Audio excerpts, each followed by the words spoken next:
What's up, friends? Welcome to my channel where we're doing music covers, original music, album reviews, song reviews, reactions, a little social commentary here and there, whatever the day calls for. If you like what you see here, please subscribe to the channel. If you have content on here, I will subscribe to you as well. I am all about supporting up-and-comers on here. All right, today I'm trying to do something that I've been wanting to do for a long time, and I'm going to make a tier list of all the albums from my favorite band of all time, the very reason that I got into rock music in the first place, 311.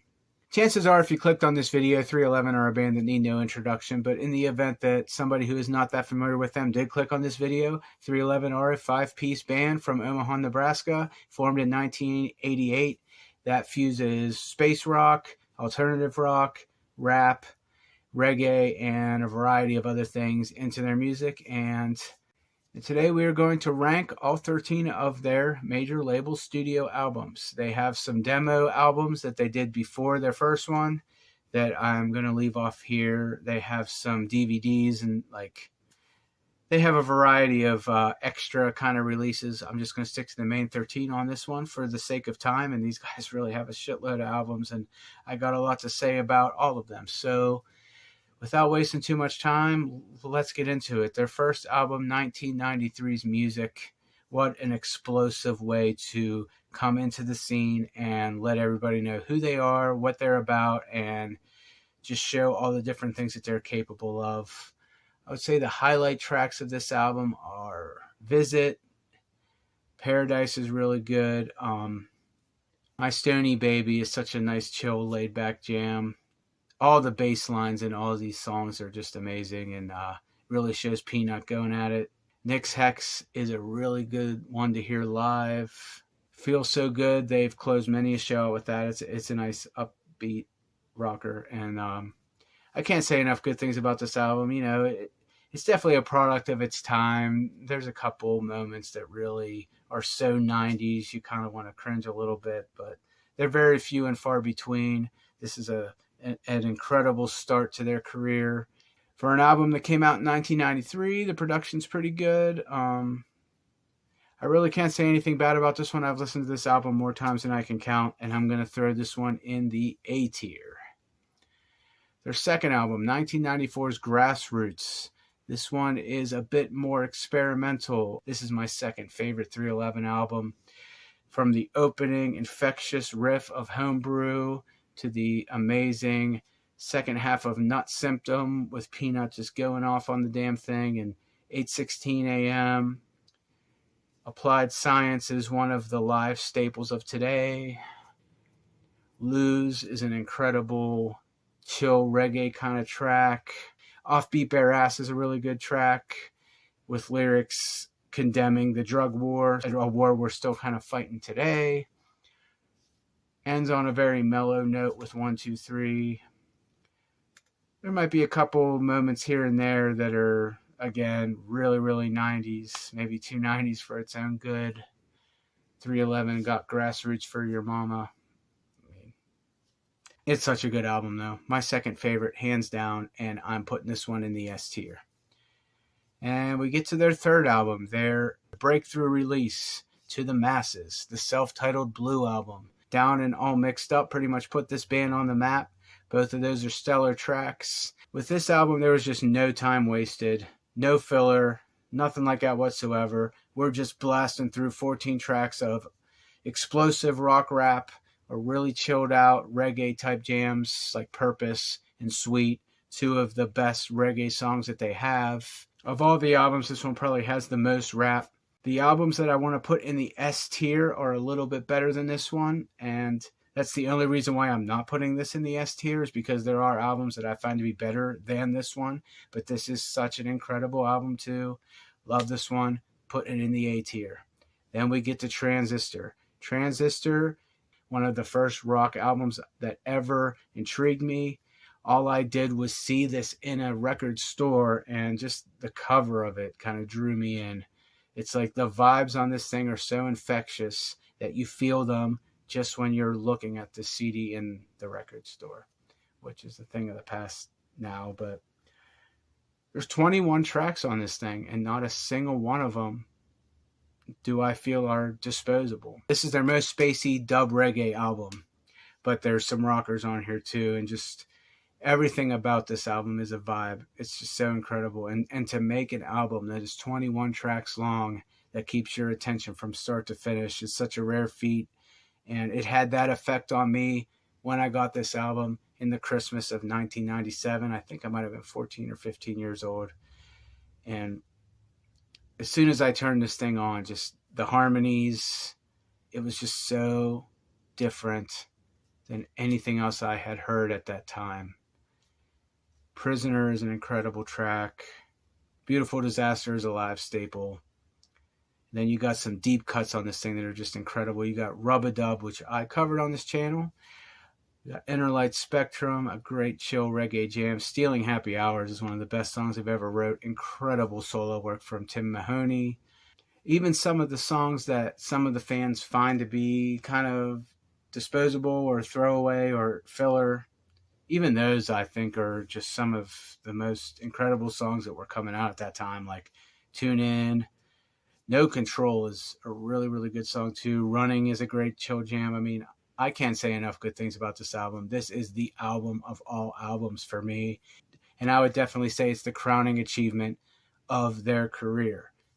Transistor, S tier all day. Then they followed that up with 1999 Sound System. After how much I love Transistor, I made sure to get this album day one. And I'm going to say when I first heard this album, I really, really wanted another Transistor. This was not that. This was kind of a mix of the Blue Album and Transistor, where it still had some of the Transistor vibes. It definitely has the best production of any 311 album. Everything is so loud, so in your face. But to somebody that was wanting another Transistor at the time, it took a little bit for me to warm up to this one, but now that I have, it is another S tier album all day. I can't say enough good things about this one. Like, you can listen to some albums from some bands that are coming out today, and even the production on those don't come close to what they achieved from a production standpoint on this album. Like I said, everything's super loud in your face, but you can hear everything clearly. They got Chad's drums popping so tight. Peanuts grooves are in there, and there's really no filler on this one either. You know, you got Freeze Time, amazing live track, Come Original, the big single, and even though it is the big single, compared to some of the other tracks, I would say that's probably one of the lower tier songs on this album, even though I like it a lot too. Like Large in the Margin and Flowing have some blissful vocal harmonies that are so incredible. Life's Not a Race, amazing work from Tim Mahoney, great songwriting. Sever is probably one of the more bleak sounding 311 songs that had ever come out at this point in their career, and it's incredible too. It just kind of takes you to some of the more darker feelings that you have in life. Evolution has a Transistor type feel to it. Mind Spin is an incredible track. It closes out with Livin' and Rockin'. I can't say anything bad about this album. Maybe if I was going to say anything was filler on this one, maybe it's the cover, Leaving Babylon. It kind of drags on, but the original track drags on. So I guess they kind of achieved what the feel of that song was. So we are going to put Sound System in the S tier. The next album is 2001's From Chaos. This is where a lot of fans kind of saw a little bit of a dip in quality. The way I saw this album is there was kind of a dip in quality in some of the tracks, but there are other tracks in here that follow this streak of greatness that they had accumulated thus far. Sick Tight being one of them. You Wouldn't Believe is a good single for this record. You got Champagne is a nice chill jam. And I guess this album would have been a little bit of a commercial failure had it not been for the big single on this thing, Amber, which is another great track, but it doesn't overshadow some of the best deep cuts on this thing, like Uncalm is a really good one. Hostile Apostle is a really good one.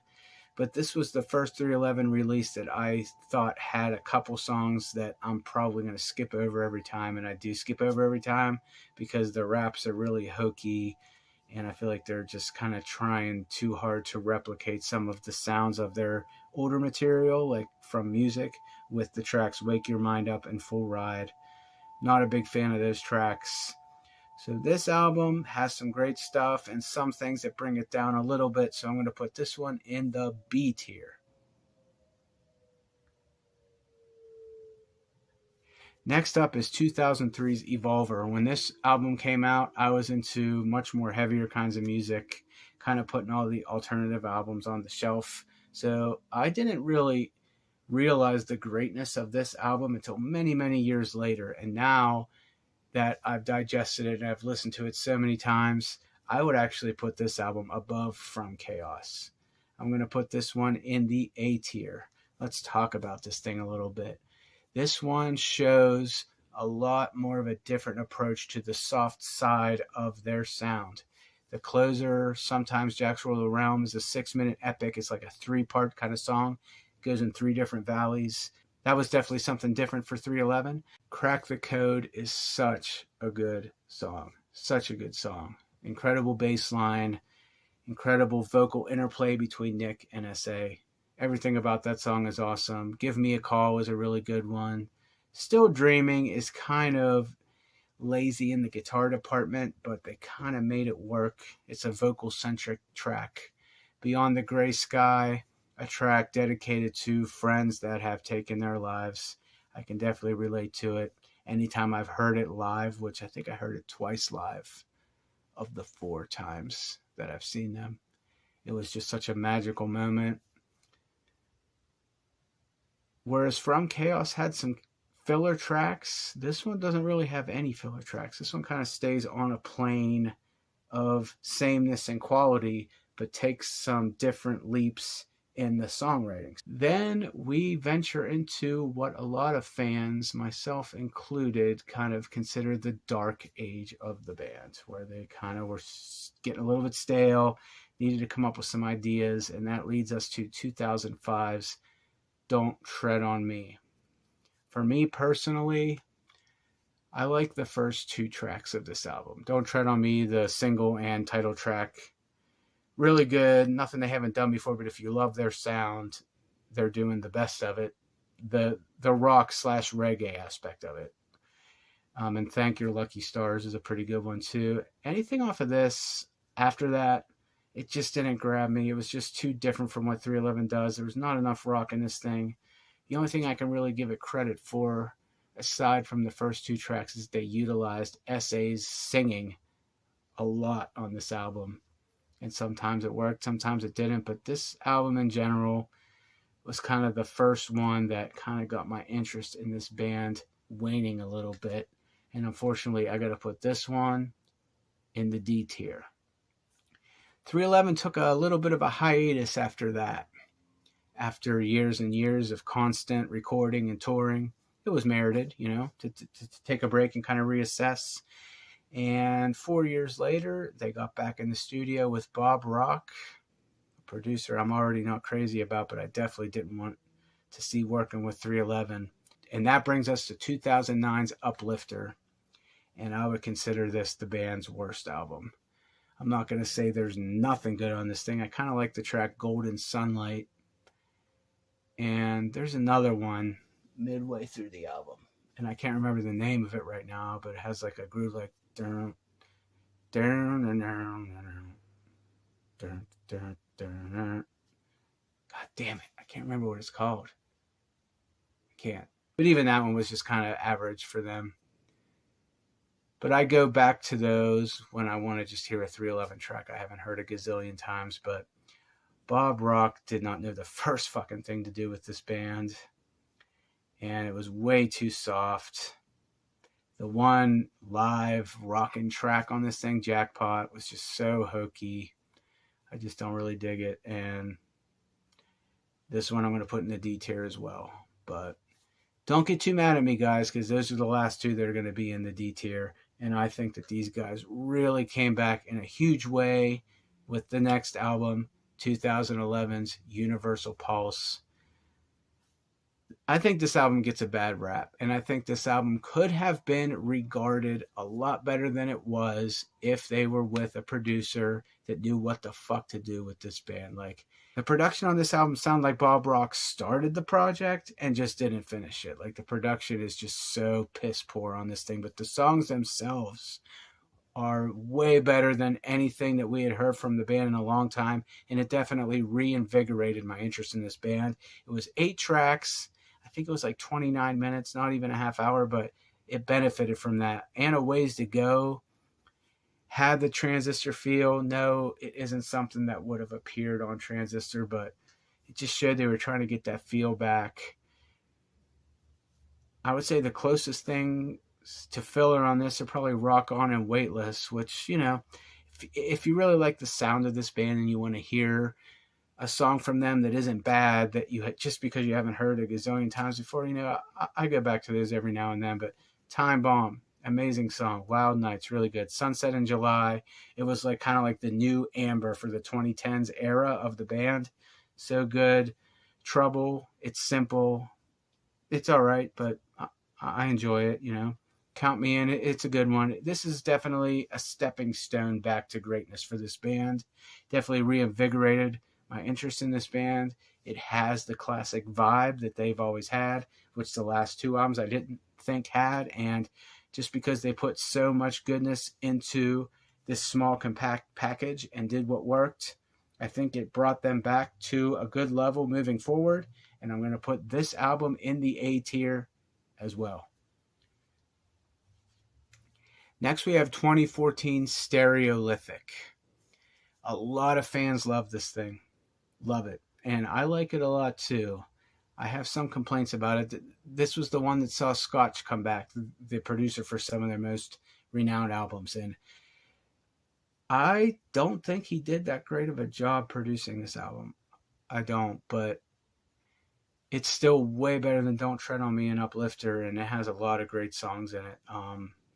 Ebb and Flow is really good. Sand Dollars is pretty good. Make It Rough and Boom Shanka are incredible tracks. The Closer, Tranquility, good track. There are a couple songs on here I don't like very much. Showdown, I think, is one of the worst songs they've ever done. Revelation of the Year is kind of boring. The Call, didn't like that one. So this one's kind of like really good and kind of tracks. It's kind of a mixed bag, but most of it was good. So I'll put this one in the B tier. And that leads us to 2017's Mosaic. When this album came out, it was my soundtrack to the summer of 2017. There's 17 tracks on this. It took me a while to warm up to some of the stuff they were doing with John Feldman at the helm of the production. But after some time went by, I grew to love a lot of it. Like, as far as the Feldman tracks, I really like Too Much to Think and all of Peanut's bass lines on that one. Perfect Mistake is a good one. There's just so many memories to this one and things that might make me have a little bit of a bias towards this record, but I'm just going to try to judge it on its merits. The weaker Feldman tracks, I would say the worst one on this thing is Places Where the Mind Goes. They rip off Jason Mraz, just cold plagiarism. And the track in general just isn't very good. On a Roll is just such an encapsulation of what Feldman does to so many bands, and I don't get it, man. Like, I really don't get why John Feldman insists on watering down every project that he touches. Like, I was a big fan of Goldfinger's Hang Ups album, like Goldfinger's Feldy's band, and the production on that was good. Like, he used to be one of the more punky sounding bands in the pop punk genre in the early Goldfinger recordings. Like, I don't know why he is so hell-bent on over-polishing everything. But he did do that here, and I would say compared to what some 311 fans have to say about John Feldman and his work, I think I'm kind of lenient because I like some of it, but I dislike some other things. But outside of that, Wildfire, very ambitious track for 311. The Night is Young is a really good song. Island Sun is pretty simple, but it's a nice song to just chill to. Extension, great track. There's tons of great tracks on this thing. And out of 17, there's so little filler. I mean, I really can't say anything too bad about this one, but the ones where they venture way too far into the pop realm kind of bring this one down a little bit. Inside Our Home wasn't even a Feldman track, and that one, like, dude says the word home like 50 sometimes in the song. and that one doesn't really do too much for me. And yeah, it's a mixed bag with most of it being good, but the low points of this album are pretty low. So I'm going to put this one in the B tier. And that leads us to the last album that they did, 2019's Voyager. I'm going to put this one in the B tier also. But this one's a more compact package, whereas Mosaic had 17 tracks. This one, I feel, is a little bit more consistent. But there aren't really any songs on this album that hit the highs of Mosaic, but there also aren't any tracks on here that hit the lows of Mosaic either. This one's just more consistent. Some highlights on this, definitely Space and Time. Space and Time is like one of the best modern day 311 songs to be made. There's one called What The? That's really good. Has a little bit of a Grateful Dead kind of feel to what they do, which I'm sure was very Tim Mahoney inspired. Wouldn't be surprised to find out that Tim Mahoney wrote that whole track, but what do I know? I also feel like in this album, John Feldman's contributions are a little bit less jarring. You don't have anything quite as cringe as Places That the Mind Goes or On a Roll on this. Like, you got Good Feeling, and a lot of fans don't like that one. I thought it was pretty good. I enjoy it. I think it served its purpose. You know, if it was an entire album of this, of course, I would dislike it too, but I feel like there's a really good balance of what they do in the modern day and like the stuff they do with John Feldman. So it pains me to say, like, these guys have been such a huge part of my musical life. These guys are the band of all bands for me. Like, I love these guys. And Peanut, my favorite member of this band, appears to want to take a little bit of a break. There's a lot of rumors going around of why that is, but the only thing that's been confirmed by himself is that he wants to take some time off with his family. And that's pretty much the only story I'm buying. A lot of the other ones are political based, and when it comes to politics and social media, people are just dumb as shit, and I'm not buying any of it. I know that there's no political dispute that these 5 guys could go through that would split this band apart. I do wish these guys would keep the fans updated a little bit on the future of the band at this point, since this break is probably going to be happening after their next cruise. And I really hope to see Peanut come back after a little bit of a hiatus with a fresh mindset and ready to make another record, because I love these guys, and Peanut is my favorite member of the band, and I have learned so many of their songs on bass. He's definitely my favorite bassist, most close to my personal style of bass playing, so I just love learning his stuff. I hope these guys come back stronger than ever. I hope everybody enjoyed this tier list. I'm sure not everybody that watches this is going to agree with my takes on all of it, but I wanted to do this for a while, and I hope that at least in 2024, maybe 2025, we see some new music from these guys. Most of my musical palette consists of tons of post-hardcore and metalcore and deathcore and all of that kind of stuff, some pop punk and all that stuff. But no matter where my tastes in music go, 311 is the band I never let go of, never stop listening to. And they're my favorite band of all time. So I really hope that they get through this hiatus and come back stronger than ever. These guys are in great shape. They just never stop. And I don't blame them for wanting to take a little bit of time off. But they're one of those bands where they're not always on everybody's radar all the time. But if they ever stop being a band, I feel like a lot of people would notice. Because they're not just a band, they're like a feeling. They're like a presence. A presence that the world needs right now. So, just love these guys. Wanted to make a tier list of their stuff. Hope y'all enjoyed this. Until next time, thanks for watching.